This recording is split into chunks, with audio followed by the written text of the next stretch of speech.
आज हम सीखेंगे द 48 लॉज ऑफ पावर का दूसरा नियम। अपने दोस्तों पर बहुत ज़्यादा भरोसा मत करो, दुश्मनों का उपयोग करना सीखो। Never put too much trust in friends, learn how to use enemies. मित्रों से सावधान रहें। मित्र बहुत जल्दी से ईर्ष्या करने लगते हैं, इसलिए वे आपको बहुत जल्दी धोखा भी देंगे। मित्र भविष्य में कष्ट का कारण बन सकते हैं। इसके बजाय अगर आप किसी पुराने शत्रु को काम पर रखेंगे तो वह मित्र से ज़्यादा वफादार होगा, क्योंकि उसे बहुत कुछ साबित करना है। दरअसल आपको शत्रुओं से नहीं बल्कि मित्रों से डरना चाहिए। अगर आपका कोई शत्रु नहीं है तो शत्रु बनाने के तरीके खोजें। शक्ति की कंजी यह स्वाभाविक है कि ज़रूरत पड़ने पर हम अपने मित्रों को काम पर रखना चाहते हैं। यह दुनिया निर्मम है और आपके मित्र उसकी निर्ममता को कम करते हैं। इसके अलावा आप उन्हें अच्छी तरह जानते भी हैं। मित्रों के होते हुए किसी अजनबी पर निर्भर क्यों रहें? दिक्कत यह है कि अक्सर आप अपने मित्रों को उतनी अच्छी तरह से नहीं जानते हैं जितना आपको लगता है। मित्र अक्सर बहस टालने के लिए आपकी हाँ में हाँ मिला देते हैं। आपको कष्ट न पहुँचे इसलिए वे अपने अप्रिय गुण छिपा लेते हैं। आप जब मजाक करते हैं तो वे घोड़ा ज़्यादा हंसते हैं। चूँकि ईमानदारी और सच्चाई से मित्रता की नींव मजबूत नहीं होती है, इसलिए वास्तव में आपको यह पता ही नहीं होता कि आपके बारे में आपके मित्रों की असली भावनाएं क्या हैं। मित्र आपके मुंह पर तो यही कहेंगे कि उन्हें आपकी कविता बहुत अच्छी लगती है, आपका गाना बजाना बेहद पसंद है, आपके कपड़ों का चयन बेहद सुंदर लगता है। हो सकता है वे सचमुच आपकी तारीफ कर रहे हों, लेकिन प्रायः ऐसा नहीं होता है। जब आप अपने किसी मित्र को नौकरी पर रखने का निर्णय लेते हैं तो आपके सामने वे गुण धीरे धीरे सामने आते हैं जिन्हें उसने अब तक छिपा रखा था।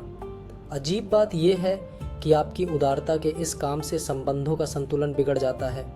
सभी लोग यह महसूस करना चाहते हैं कि उन्हें यह अवसर अपने दम पर मिला है, इसलिए आपका एहसान उन्हें बोझ की तरह लगता है। वे जानते हैं कि उन्हें योग्यता के कारण नहीं बल्कि मित्रता के कारण नौकरी मिली। मित्रों को नौकरी देने में एक एहसान छिपा होता है जिससे वे मन ही मन परेशान हो जाते हैं। मित्रों का प्रयोग करने या उन्हें नौकरी पर रखने में समस्या यह है कि इससे आपकी शक्ति निश्चित रूप से सीमित हो जाएगी। बहुत कम मामलों में ही ऐसा होता है कि मित्र किसी काम के लिए सबसे योग्य व्यक्ति हो और आपकी मदद करने में सबसे ज़्यादा सक्षम हो। अंतिम विश्लेषण में योग्यता और क्षमता मित्रतापूर्ण भावनाओं से ज़्यादा महत्वपूर्ण होती है। कामकाज की सभी स्थितियों में लोगों बीच थोड़ी दूरी होना चाहिए। आप मित्र बनाने की नहीं बल्कि कोई काम करने की कोशिश कर रहे हैं, और मित्रता चाहे सच्ची हो या झूठी इस तथ्य को ढक लेती है। शक्ति की कुंजी यह है कि आप में यह मूल्यांकन करने की क्षमता होनी चाहिए कि आपको सबसे ज़्यादा फायदा कौन पहुंचा सकता है। दूसरी ओर आपके शत्रु सोने की ऐसी अनछुई खान है जिसका दोहन करना आपको सीखना चाहिए।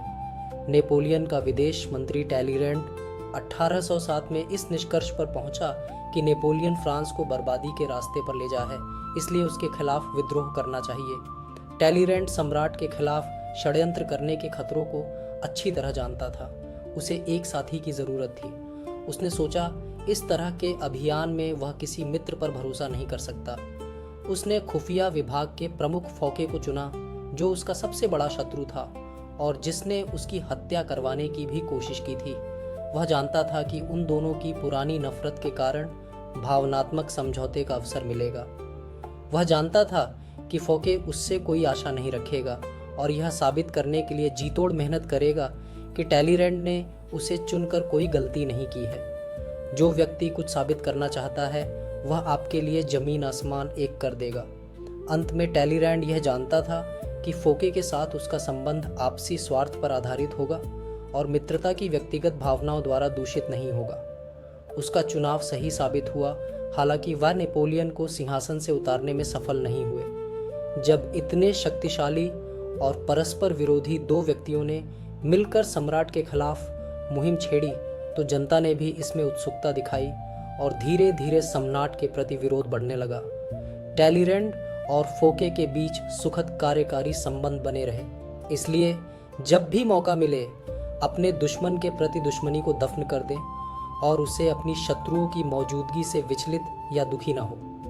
आप मित्र के बजाय शत्रु के साथ बेहतर स्थिति में होते हैं क्योंकि मित्रों के मामले में आपको यह मालूम ही नहीं होता है कि आपके छिपे हुए कौन से मित्र दरअसल आपके शत्रु हैं। शक्तिशाली व्यक्ति संघर्ष से लाभ उठाता है और अपने शत्रुओं का इस्तेमाल करता है। ऐसा करके वह उस आत्मविश्वासी योद्धा की छवि बना लेता है जिस पर अनिश्चितता के समय में विश्वास किया जा सकता है। तस्वीर कृतज्ञता का जबड़ा। आप जानते हैं कि अगर आप शेर के मुंह में उंगली रखेंगे तो इसका परिणाम क्या होगा, इसलिए आप ऐसा नहीं करते। मित्रों के साथ आप इस तरह की सतर्कता नहीं रखते हैं, इसलिए अगर आप उन्हें नौकरी पर रखेंगे तो वे कृतज्ञता से आपको कच्चा चबा जाएंगे। विशेषज्ञ की राय यह सीखें कि अपने लाभ के लिए दुश्मनों का इस्तेमाल कैसे किया जाता है। आपको धार की तरफ से तलवार नहीं पकड़नी चाहिए, वरना आपका हाथ कट जाएगा। इसके बजाय आपको मूठ की तरफ से तलवार पकड़नी चाहिए ताकि आप खुद की रक्षा कर सकें। बुद्धिमान व्यक्ति अपने शत्रुओं से भी लाभ लेता है, जबकि मूर्ख व्यक्ति अपने मित्रों से भी हानि उठाता है। अगर आपको यह वीडियो पसंद आई हो तो इसे लाइक करें, मास्टरी थ्रू बुक्स को सब्सक्राइब करें और ऐसी ही शक्तिशाली किताबों की सीख के लिए जुड़े रहिए। मिलते हैं अगली वीडियो में लॉ नंबर 3 के साथ। धन्यवाद।